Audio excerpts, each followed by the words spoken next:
2025 United Nations year of glaciers preservation ആയിട്ട് declare ചെയ്തിരിക്കുകയാണ്. നമുക്കറിയാം, കാലാവസ്ഥാ വ്യതിയാനവുമായി ബന്ധപ്പെട്ട് നമ്മൾ നേരിടുന്ന ഏറ്റവും വലിയൊരു പ്രശ്നമാണ് ആക്സിലറേറ്റഡ് ഗ്ലേഷ്യൽ മെൽറ്റിംഗ്. ഭൂമിയിൽ ഏറ്റവും അധികം ഗ്ലേഷ്യസ് ഉള്ളത് ധ്രുവങ്ങളിലാണ്.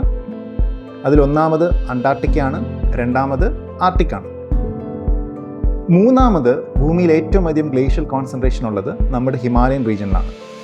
ഇവിടെ ഏകദേശം 15,000 ഗ്ലേഷ്യസ് ആണുള്ളത്.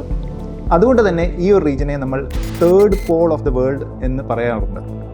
കാഠ്മണ്ഡു ബേസ്ഡ് ആയിട്ടുള്ള international centre for integrated mountain development പറയുന്നത്, ഇപ്പോഴത്തെ രീതിയിലുള്ള കാലാവസ്ഥാ വ്യതിയാനം തുടർന്നാൽ ഹിമാലയൻ റീജിയനിലുള്ള 80% ഗ്ലേഷ്യൽ വോളിയവും നമുക്ക് 2100 ആകുമ്പോഴത്തേക്കും നഷ്ടപ്പെടും.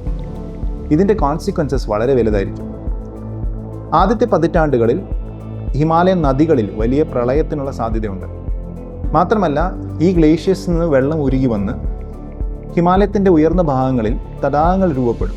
ഇത്തരം തടാകങ്ങളെ നമ്മൾ ഗ്ലേഷ്യൽ ലേക്സ് എന്ന് വിളിക്കും. ഈ ലേക്കുകളെ സപ്പോർട്ട് ചെയ്യുന്ന ഭിത്തികൾ പലപ്പോഴും വളരെ ദുർബലമായിരിക്കും. ഐസും മണ്ണും കല്ലും കൊണ്ട് രൂപപ്പെട്ടിരിക്കുന്ന ഈ ഭിത്തികൾ എപ്പോൾ വേണേലും പൊട്ടിപ്പോകാൻ സാധ്യതയുള്ളവയാണ്. ഉയർന്ന തോതിലുള്ള മഴ, മഞ്ഞുപാതം, മണ്ണിടിച്ചിൽ, ഭൂമി കുലുക്കം മുതലായവ കാരണം ഗ്ലേഷ്യൽ ലേക്സിൻ്റെ ഭിത്തികൾ പൊട്ടി താഴേക്ക് ജലം ഒലിച്ചിറങ്ങാനുള്ള സാധ്യത വളരെ കൂടുതലാണ്. ഇതിനെയാണ് നമ്മൾ ഗ്ലേഷ്യൽ ലേക്ക് ഔട്ട്ബേഴ്സ്റ്റ് ഫ്ലഡ്സ് എന്ന് വിളിക്കുന്നത്.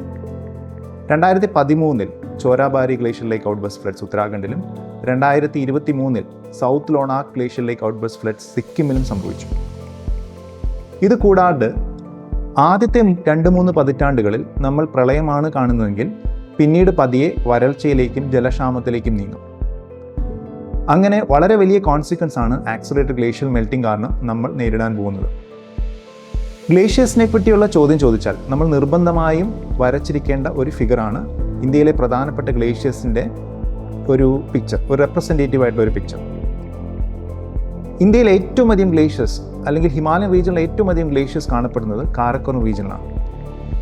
ഇവിടെയാണ് വളരെ പ്രസിദ്ധമായ സിയാച്ചിൻ ഗ്ലേഷ്യർ നിങ്ങൾക്ക് കാണാൻ സാധിക്കാം. ഇവിടെ നിന്ന് വടക്ക് പടിഞ്ഞാറോട്ട് സഞ്ചരിച്ചാൽ വളരെ പ്രധാനപ്പെട്ട മറ്റു ചില ഗ്ലേഷ്യസ് നിങ്ങൾക്ക് ഒരു സീരീസ് ആയി കാണാനായിട്ട് സാധിക്കും. ബാൾട്ടോറോ ഗ്ലേഷ്യർ, ബയഫു ഗ്ലേഷ്യർ, ഹിസ്പാർ ഗ്ലേഷ്യർ, ബട്ടൂറ ഗ്ലേഷ്യർ എന്നിവയാണ് ഇതിൽ പ്രധാനപ്പെട്ടവ. ഇവയെല്ലാം തന്നെ വളരെ വലിയ നോൺ പോളാർ ഗ്ലേഷ്യസ് ആണ്. പിന്നീട് നിങ്ങൾ ഹിമാചൽ പ്രദേശിലേക്ക് വരുമ്പോൾ അവിടെ അധികം ഗ്ലേഷ്യസ് ഇല്ല. അവിടെയുള്ള ഏറ്റവും പ്രധാനപ്പെട്ട ഗ്ലേഷ്യർ ബാരാശിംഗ്രി ഗ്ലേഷ്യറാണ്. പിന്നീട് വലിയൊരു കോൺസെൻട്രേഷൻ ഓഫ് ഗ്ലേഷ്യസ് ഉള്ളത് ഉത്തരാഖണ്ഡിലാണ്. ഇവിടുത്തെ പ്രധാനപ്പെട്ട ഗ്ലേഷ്യസ് ആണ് ഗംഗോത്രി, യമുനോത്രി, മിലാം, പിണ്ടാരി ഗ്ലേഷ്യസ് എന്നിവ. പിന്നീട് നിങ്ങൾ സിക്കിമിലേക്ക് വരുമ്പോൾ ഇവിടെ നിങ്ങൾക്ക് സെമു, സൗത്ത് ലോണാക്, നോർത്ത് ലോണാക് ഗ്ലേഷ്യസ് കാണാൻ സാധിക്കും. അപ്പോൾ നമുക്ക് മെയിൻസിലൊരു ചോദ്യം ചോദിച്ചാൽ എന്തായാലും നമ്മൾ വരച്ചിരിക്കേണ്ട ഒരു റെപ്രസെൻറ്റേറ്റീവ് ഫിഗറാണ് ഇന്ത്യയിലെ പ്രധാനപ്പെട്ട ഈ ഗ്ലേഷ്യസിൻ്റെ ഒരു ഫിഗർ. ഇവിടെ നിന്ന് പ്രിലിംസുമായി ബന്ധപ്പെട്ട ഒരു പ്രധാനപ്പെട്ട ഇൻഫർമേഷൻ നമുക്ക് പഠിക്കാനുണ്ട്. അത് ഒരു പ്രത്യേക തരം ഫിനോമിനനാണ്. ലോകത്തെല്ലായിടത്തും ആക്സിലറേറ്റഡ് ഗ്ലേഷ്യൽ മെൽറ്റിംഗ് നമ്മൾ കാണുമ്പോൾ സെൻട്രൽ കാരക്കോറം റീജിയനിൽ ഗ്ലേഷ്യൽ വോളിയം കൂടുന്നതായി നമുക്ക് ഒബ്സർവ് ചെയ്യാൻ സാധിക്കും. ഇതിനെയാണ് നമ്മൾ കാരക്കോറം അനോമോളി എന്ന് വിളിക്കുന്നത്.